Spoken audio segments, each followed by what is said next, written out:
Have you ever felt like the more you chase something, the further it runs?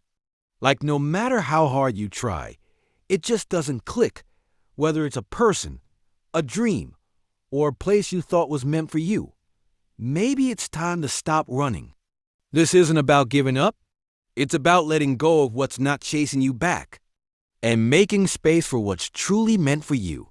In this video, we're going to talk about the quiet power of walking away, the strength in stillness, and the peace that comes when you stop forcing and start trusting. Not everything needs to be fixed. Not everyone deserves a second chance. And sometimes, the bravest thing you can do is simply choose yourself. Let's begin. Why chasing doesn't work. Sometimes we believe that if we just try harder, if we run faster, if we push more, we will finally get what we want. We chase success, relationships, recognition. But the more we chase, the more it seems to run away. Why does this happen? Because chasing comes from fear. When you chase something, deep down, you believe you don't already have it. You believe you're not enough without it. That belief changes your energy. It turns your actions into desperation. And desperation pushes things away. Think about it. Have you ever been around someone who seemed too eager? Maybe they kept calling or texting, trying to get your attention all the time. Did it make you feel closer to them or a little uncomfortable? It's the same with the universe. When you chase, you're saying, I need this thing to feel okay. But the truth is, nothing outside of you can give you lasting peace. And when you realize that, you stop running. You slow down. You learn to trust. Life is not about chasing. Life is about becoming. When you focus on who you are becoming, the right things find you. You don't need to chase love when you become love. You don't need to chase success when you become confident and skilled. You don't need to chase attention when you feel whole inside. You are already enough. Chasing is not the way forward. Trusting, growing, and becoming, that's where your power is. You are not behind in life. It's easy to feel like you're falling behind. You see other people getting married, getting promotions, buying houses, starting families. You wonder, why not me? You feel pressure. You feel panic. But let me tell you a truth. You are not behind. Everyone has a different timeline. Your life is not a race. There is no finish line. There is no perfect schedule. Some people peak in their 20s. Others bloom in their 40s or 60s. Your journey is unique. Just because something hasn't happened yet doesn't mean it never will.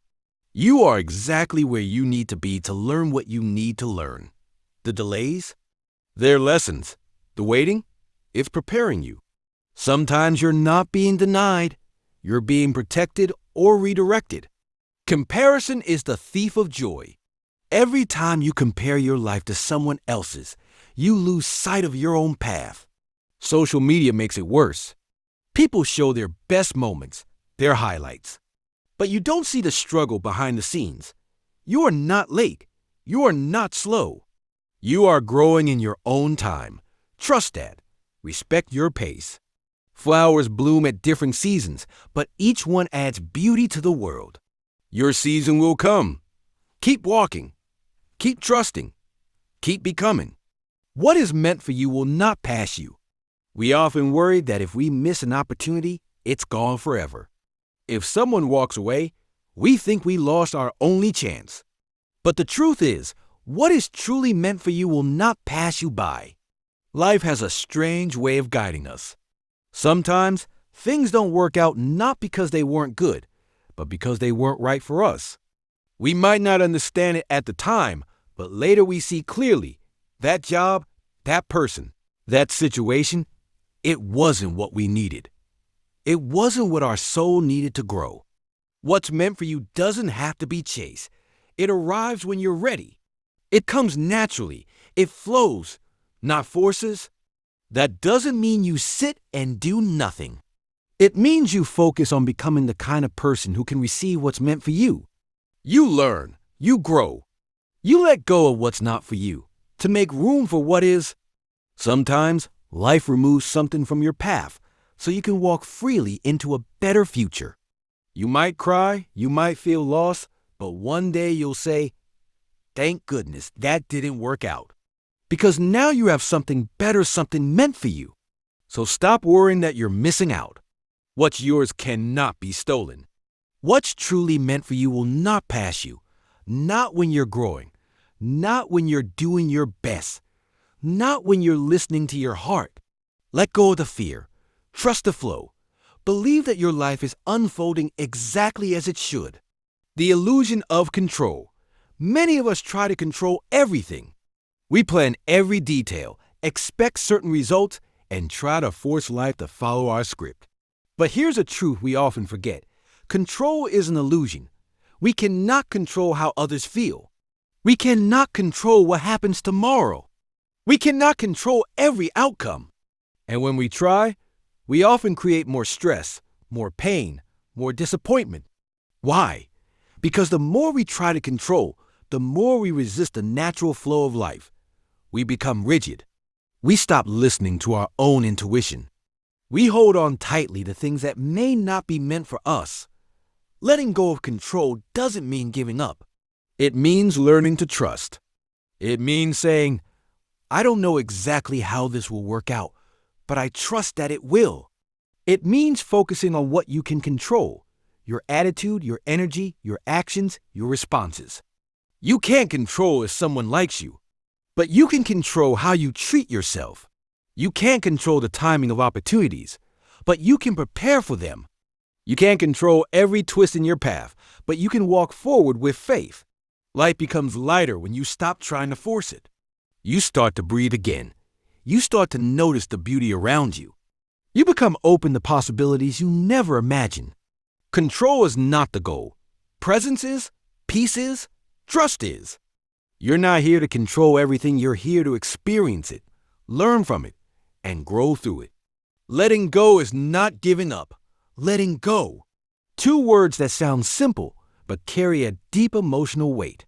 We often confuse letting go with giving up. We think that if we let go of someone, a dream, or a situation, it means we failed or we're weak.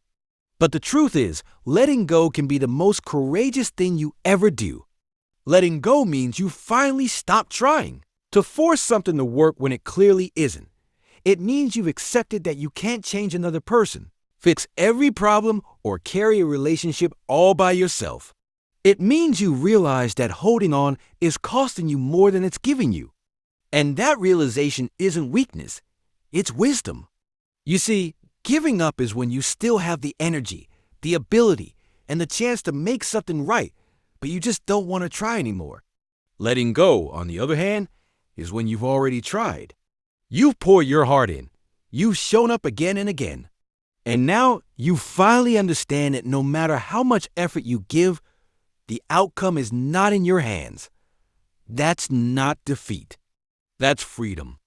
Letting go isn't about becoming cold or distant. It's about creating space.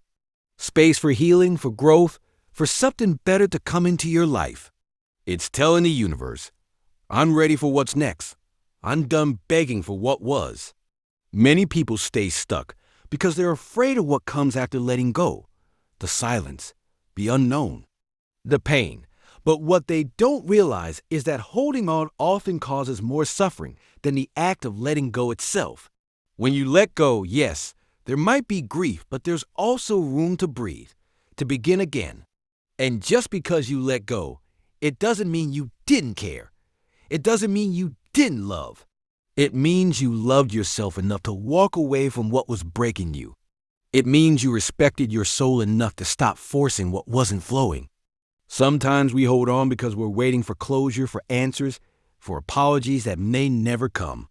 But closure isn't always something we receive from others. Sometimes closure is the decision you make for yourself, to stop waiting and to start healing. Letting go is not the end of your story. It's the start of a new chapter, one where your peace matters, one where your self-worth isn't tied to how tightly you can cling to someone or something that's slipping away. So today, if you're struggling with letting go, remind yourself, this is not giving up. This is stepping into your power. This is choosing you. This is what strength looks like. Trusting the timing of your life. Sometimes life doesn't go the way we plan. We try so hard, we give our best, but things still don't happen when we want them to. It can be frustrating. It can make you feel like you're falling behind. But here's something powerful to remember. Your life is not late, and you are not behind. You are exactly where you need to be right now, even if it doesn't feel that way. Trusting the timing of your life means letting go of the pressure to control everything. It means understanding that everything has a season, growth, change, waiting, healing. Just because something hasn't happened yet doesn't mean it never will. Some dreams take time, some lessons need space. And sometimes, delays are not punishments, they are protection. Think about the times in your life when something didn't work out. Maybe it was a job you didn't get, a relationship that ended, or an opportunity that slipped away. It hurt, but looking back, can you see how it led you to something better? Or how it helped you grow in ways you didn't expect? That's the wisdom of timing. It may not make sense in the moment, but it often makes perfect sense later. When you trust the timing of your life, you stop comparing your journey to others. You stop looking at their success and wondering, why not me? Because you begin to understand what's for you will not pass you by. Your story is not supposed to look like anyone else's. You're not behind. You're becoming. You're unfolding at your own pace. Trusting the timing of your life also means trusting yourself. It means being patient and kind with yourself while you're waiting. It means still doing your part, still learning, still growing, still taking steps, but also letting life meet you halfway. You plant the seeds, but you also trust that the rain will come and the sun will shine in their own time. There will be seasons when everything feels slow, when it feels like nothing is happening, but those are not wasted seasons. Sometimes your quietest seasons are preparing you for your loudest breakthroughs. Sometimes the waiting is where you become strong enough to handle what you've been asking for. So, take a breath. Stop rushing. You don't need to force your life into someone else's timeline. Your path is sacred. Your pace is perfect. Things will unfold when they are meant to. Until then, trust. Trust the delays. Trust the detours. Trust that even the pauses are part of the plan. And most of all, trust yourself to keep going even when you don't see the results yet. Because the seeds you plant today may not bloom tomorrow, but one day you'll look back and realize everything arrived exactly when it was meant to. How to stop forcing things. Sometimes, the harder you try to control everything, the more life pushes back. Have you ever noticed that? You give all your energy, you plan every step, you try to fix every detail, and still things fall apart. That's because not everything is meant to be forced. Some things are meant to flow. Trying to force something to happen, whether it's a relationship, a job, or even your own healing, only creates tension. And tension blocks clarity. It blocks joy. It blocks peace. You don't have to make everything happen right now. You don't have to chase what doesn't want to stay. You don't have to hold on to something that keeps slipping away. Forcing things is often a sign that you're afraid to let go. It's a fear that if you stop trying, you'll lose everything. But the truth is, if something is truly meant for you, you won't have to beg for it. It won't require constant convincing or over-efforting. It will align. So how do you stop forcing? First, breathe. Give yourself space to slow down. When you slow down, you can listen to your intuition, to your body, to the truth beneath the noise. Second, notice where your energy goes. If something constantly drains you, confuses you, or makes you feel small, it may be time to release it. Letting go of force doesn't mean giving up. It means trusting that you don't have to suffer to receive. You don't have to prove your worth to be loved. You don't have to grip something tightly just to keep it close. The right things flow. The right people stay. The right opportunities expand you, not exhaust you. Let go of control. Open your hands. Let things unfold. You're not falling behind. You're learning to move with life, not against it. That's not weakness. That's wisdom. Becoming who you're meant to be. You are not who you were a year ago. You are not even who you were yesterday. Growth is not always loud or dramatic. It's the small, quiet moments when you choose differently, when you pause instead of react, when you speak up for yourself, when you rest instead of overwork. That's growth. That's transformation. Becoming who you're meant to be isn't about being perfect. It's about being honest with yourself, with your needs, with your truth.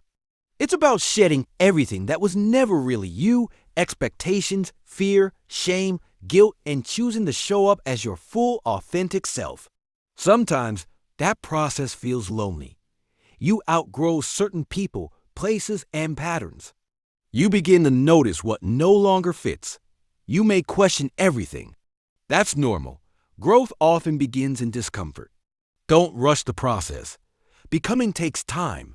Flowers don't bloom overnight, and neither do you. Every experience, even the painful ones, is shaping you, teaching you, strengthening you, preparing you. You don't need to have it all figured out right now. You just need to keep showing up. Keep listening to your heart. Keep choosing what aligns with who you truly are, not who others expect you to be. The version of you that you are becoming, they are already within you. You don't need to create a brand new person. You just need to uncover the real you, the you that has been buried under doubt, fear, and expectations for too long. So trust your journey, trust your becoming, even when it's messy, even when it's slow. Because every small step you take toward truth, toward healing, toward peace, is a step toward the person you were always meant to be, creating space for what you deserve. You cannot receive new things if your life is full of what no longer serves you. Imagine trying to pour fresh water into a cup that's already full of old, dirty water. It will only overflow and mix. That's what it's like when you keep holding on to what no longer fits your life, your values, or your growth. Creating space doesn't always mean you have to remove people or things right away. Sometimes it means making a quiet decision inside yourself. I deserve better. And then slowly, you begin to clear away what blocks that better from entering. This space can be physical, emotional, or even spiritual. Maybe your home is full of clutter that reminds you of the past. Maybe your schedule is packed with things that leave you feeling empty. Maybe your heart is holding on to someone who isn't treating you with love and respect. Whatever it is, that clutter, whether visible or invisible, takes up space that could be used for peace, clarity, and purpose.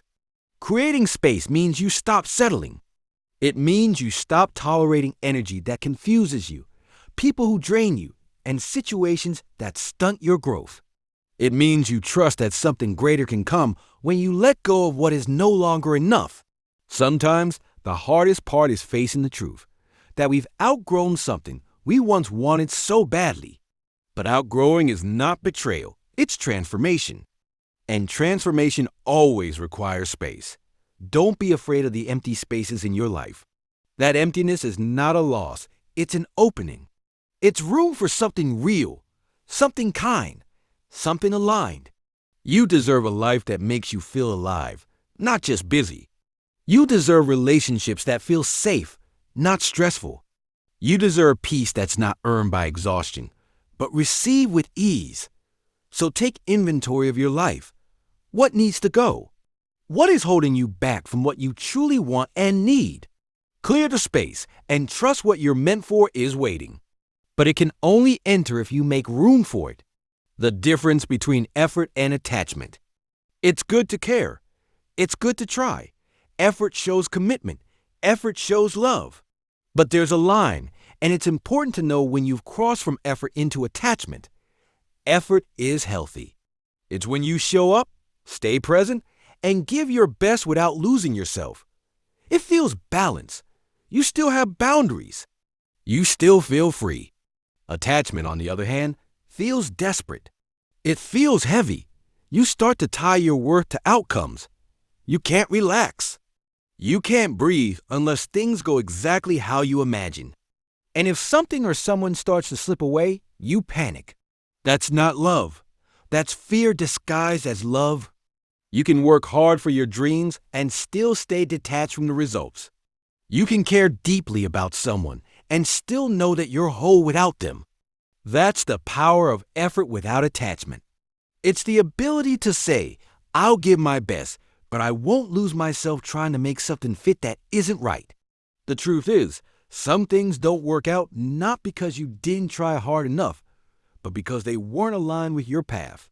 That's not failure. That's redirection. Let go of the need to control.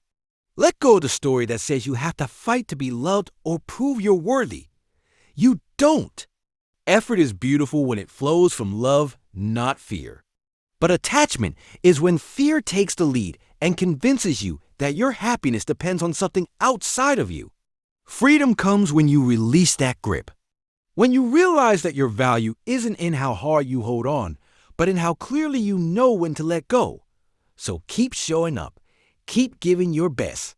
But learn to recognize when it's time to shift from effort into surrender. That's not weakness. That's wisdom. Signs you're chasing the wrong thing. Sometimes we're so focused on what we want that we don't stop to ask if it's really meant for us. We chase a goal, a person, or a lifestyle so hard that we forget to check. Is this truly aligned with who I am? One sign you might be chasing the wrong thing is constant exhaustion. Not the kind that comes from healthy effort, but the kind that drains your soul. You keep trying, but nothing flows. You keep giving, but it never feels like enough. You feel like you're running towards something that keeps moving further away. Another sign is anxiety. When your peace constantly feels disturbed, when you're always second-guessing yourself or walking on eggshells, that's a red flag. The right things won't make you question your worth every day. They won't make you feel like you have to fight just to be seen, heard, or accepted. You may also notice that the chase is changing you, but not in a good way. Maybe you're becoming someone you don't recognize. You've lost your joy, your patience, your softness. You've started to settle, to shrink, to silence your own voice just to keep something going. That's when it's time to pause and ask, is this really what I want, or am I afraid to let it go? Sometimes we chase something because we fear starting over, or we don't want to feel like we failed. But holding on to the wrong thing is a bigger failure than choosing peace. Chasing the wrong thing often comes with constant signs doors that won't open, feelings that won't go away, situations that keep repeating. But we ignore them, hoping effort will fix what's misaligned. Effort is powerful, yes, but only when it's applied in the right direction. You deserve something that brings peace, not just passion. Something that grows you, not just drains you. Something that flows with you, not fights against your soul. If it feels forced, if it costs your peace, if it makes you feel small, that's your sign. Stop chasing what was never meant to stay. Sometimes, letting go is the only way to make room for what's right. Turning inward instead of outward. In a world that teaches us to seek validation from outside likes, followers, applause, approval, it's easy to forget that the most important answers live inside of us. When things fall apart or don't go as planned, the first instinct is often to look outward. We ask others what we should do. We compare our journey to someone else's. We chase external achievements to fill the emptiness inside. But peace, purpose, and clarity don't come from the outside. They begin when you turn inward.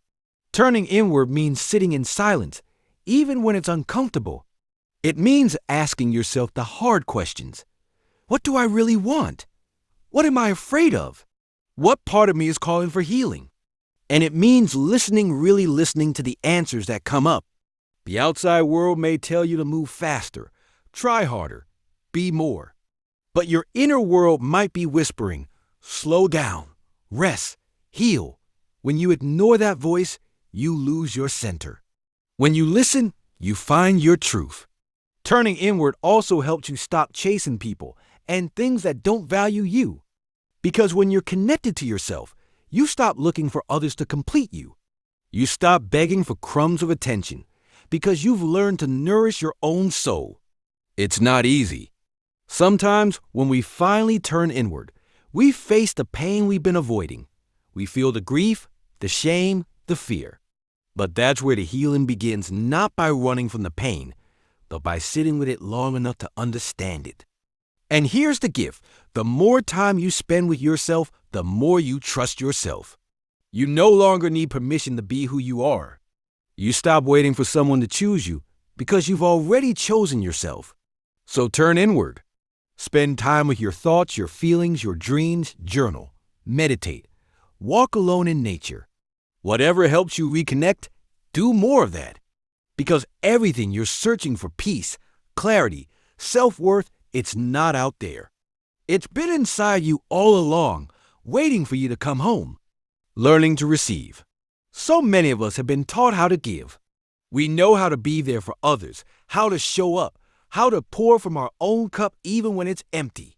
But few of us have truly learned how to receive. Learning to receive isn't just about accepting gifts or praise, it's about allowing ourselves to be supported, loved, and cared for without guilt.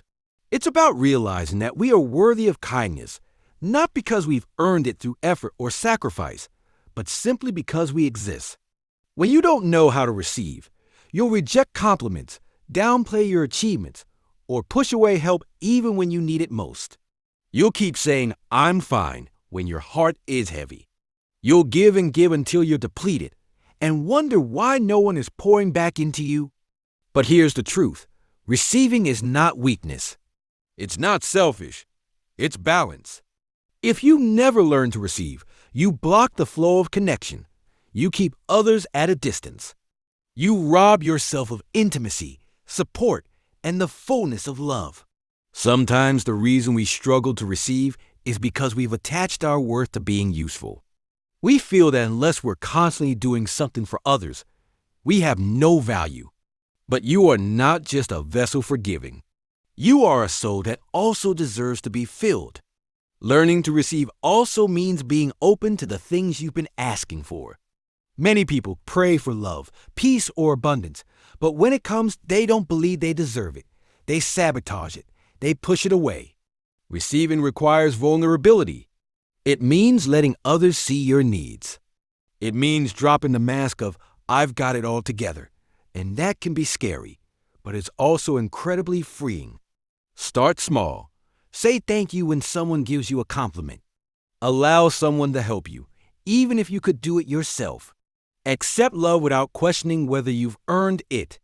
The more you receive, the more you teach your nervous system that it's safe to be loved, safe to be supported, safe to rest. You don't have to carry everything alone. You don't have to prove your worth through pain. You are worthy right now, as you are of good things, of ease, of joy, of love that asks for nothing in return. Give yourself permission to receive. Stillness as a superpower. We live in a world that glorifies hustle, that tells us movement equals progress, and if we're not constantly doing something, we're falling behind. But here's a secret most people don't realize. Stillness is a superpower. Stillness is not laziness. It's not inaction. It's intentional rest. It's the conscious decision to pause, reflect, and reconnect with yourself. In stillness, you begin to hear what life has been trying to tell you. You hear your intuition. You notice the patterns you've been repeating. You realize how much energy you've been spending on things that don't serve you. Stillness allows you to observe rather than react. It creates space for clarity, for creativity, for healing.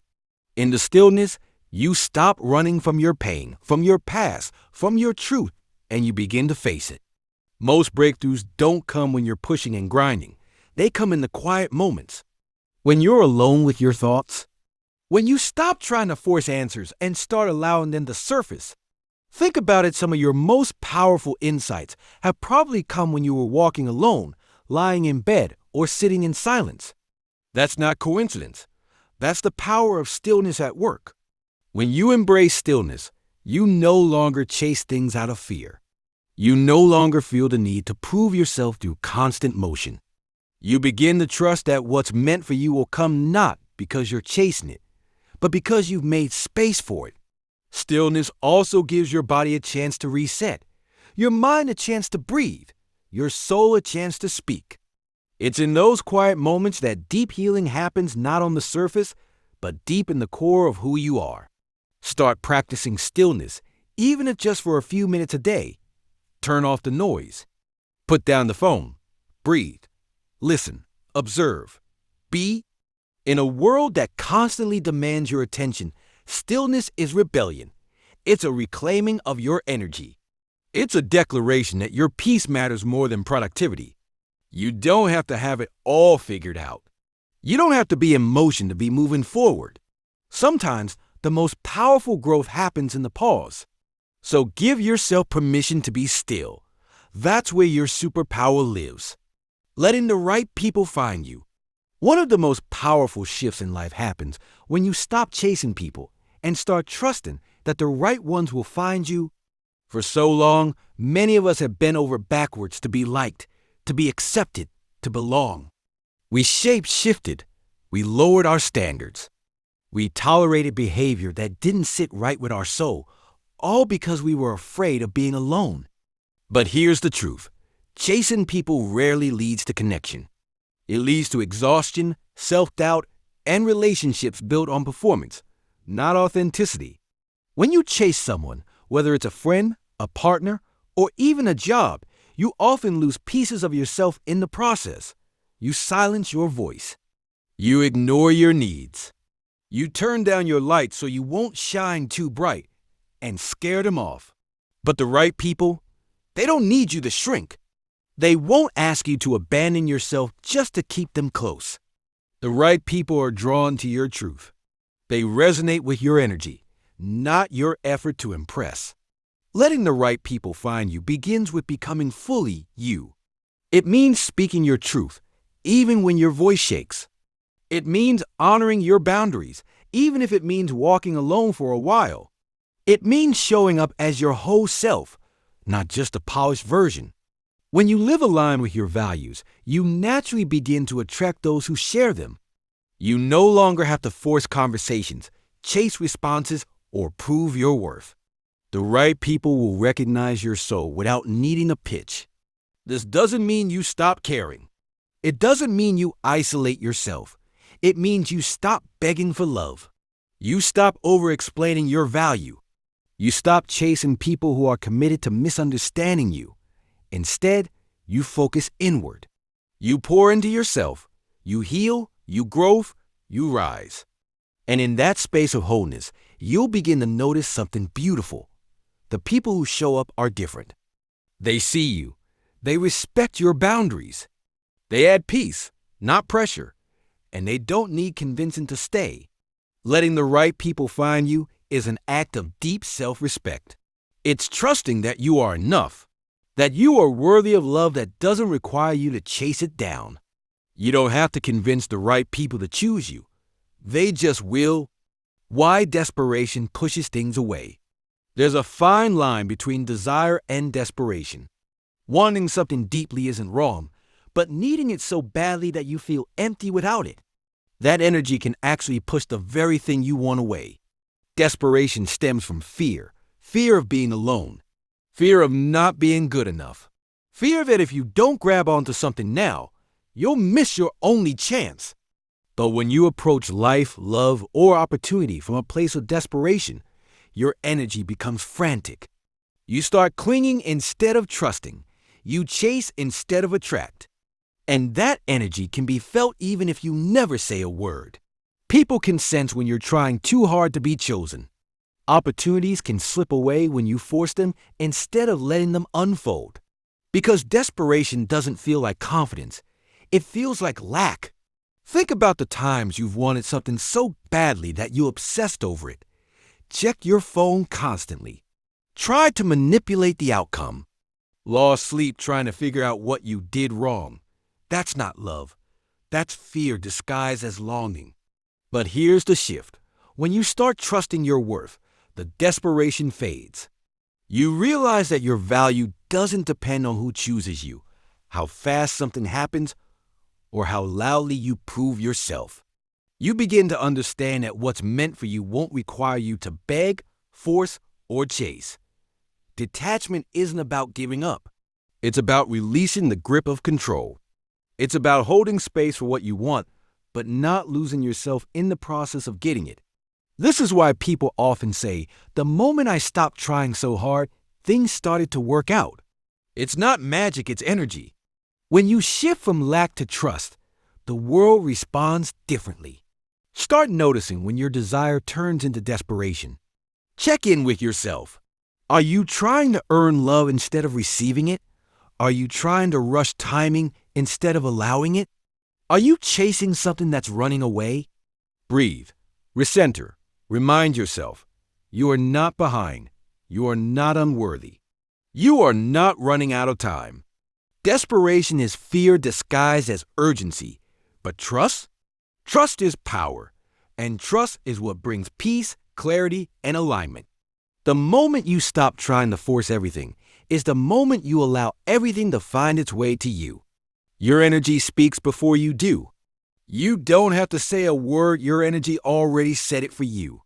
Long before you introduce yourself, before you explain who you are or what you've been through, people feel your energy. It's in the way you walk into a room. It's in your tone, your presence, your eyes. You can't fake energy. You can't disguise it for long. And that's why your healing, your peace, and your self-worth matter so deeply, because they shape the energy you carry. When you are rooted in your truth, when you've done the inner work to let go of what no longer serves you, your energy becomes calm, clear, and magnetic. You don't have to beg to be seen or heard. People feel your authenticity before you even speak.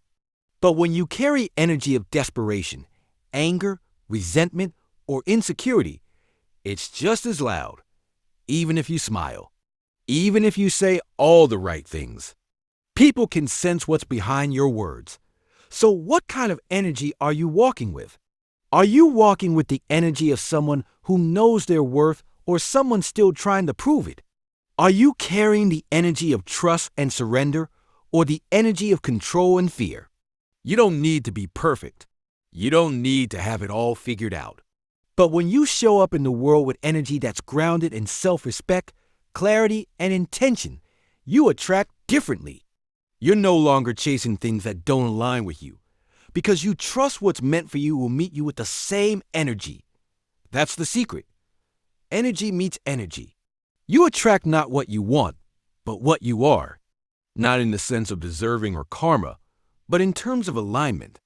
If you're constantly anxious, you might draw in chaos. If you're grounded and whole, you begin to attract peace. So instead of trying to control how others see you, focus on how you feel about you. Do you like who you're becoming? Do you feel at peace in your own skin? Are you proud of the energy you bring into the room? When you heal your wounds, quiet your inner critic, and learn to value your presence, your energy naturally becomes more powerful. It speaks for you. You won't need to convince anyone. You won't need to beg anyone to stay. Your energy will say, I'm whole with or without your validation. And that is magnetic. Focus on becoming, not getting. We spend so much of our lives chasing goals, chasing relationships, chasing recognition.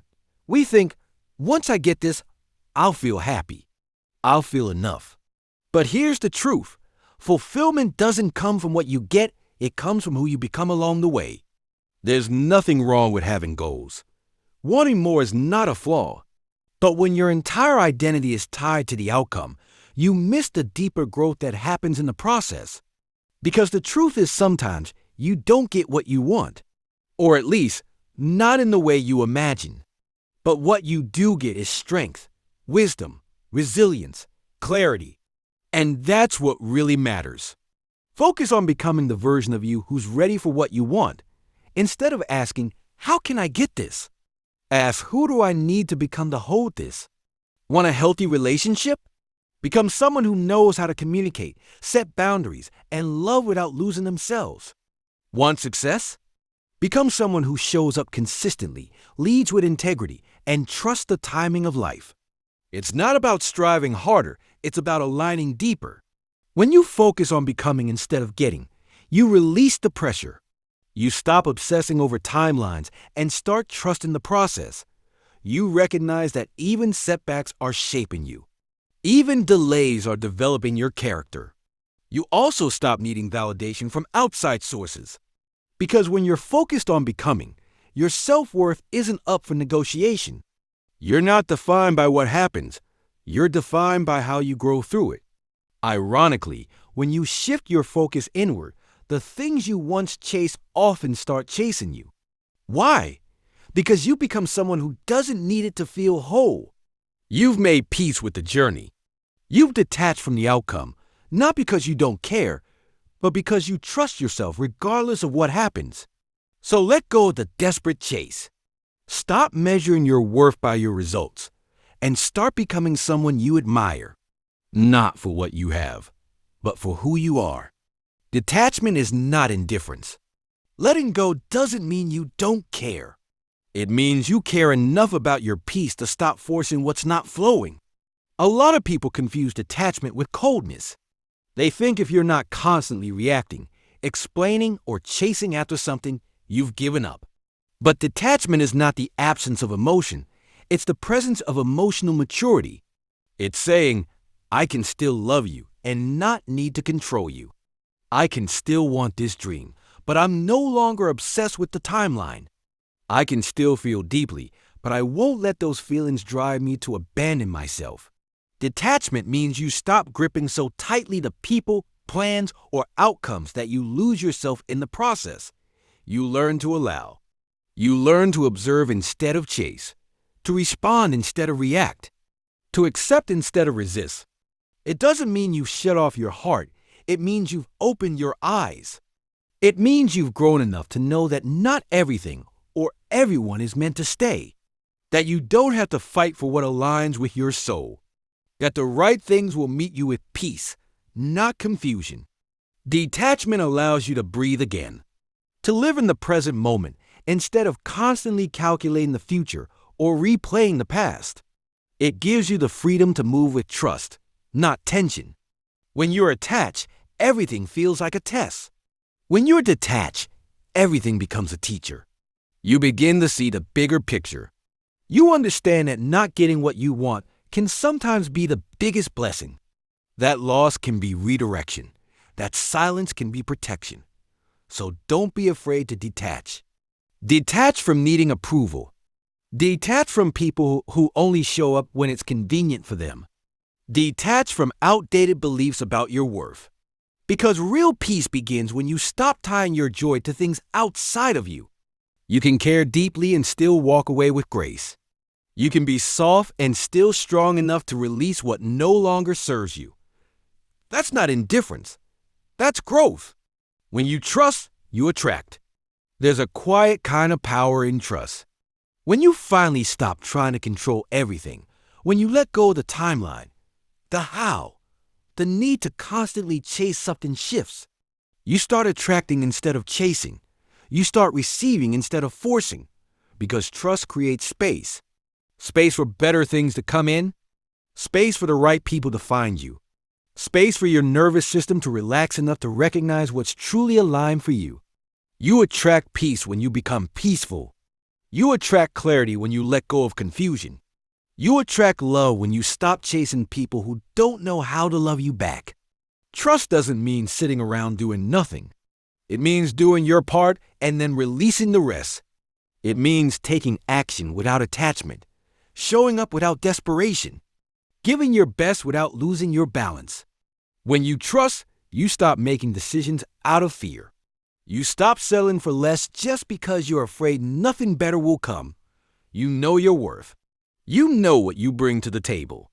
And you know that the right things will never require you to lose yourself.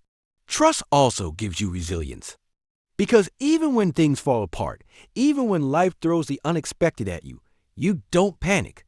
You understand that sometimes the delay is the protection. Sometimes the detour is the path. Sometimes not getting what you want is exactly what saves you. So breathe. You're not behind. You're not late. You're not missing out.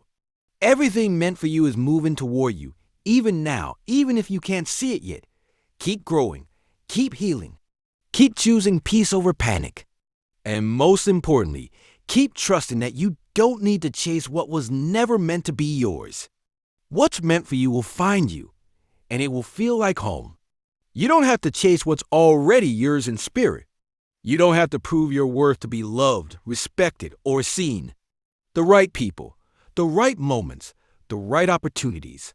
They'll never require you to abandon yourself to keep them. So let this be your reminder. You are allowed to rest. You are allowed to walk away. You are allowed to want more. And most importantly, you are allowed to stop chasing. Because what's truly meant for you will find you when you're ready to receive it. If you want more videos like this, gentle reminders of your strength and your worth, don't forget to like, subscribe, and hit the bell icon so you never miss a message that was meant for you. Until next time, protect your peace, choose yourself, and trust the timing of your life.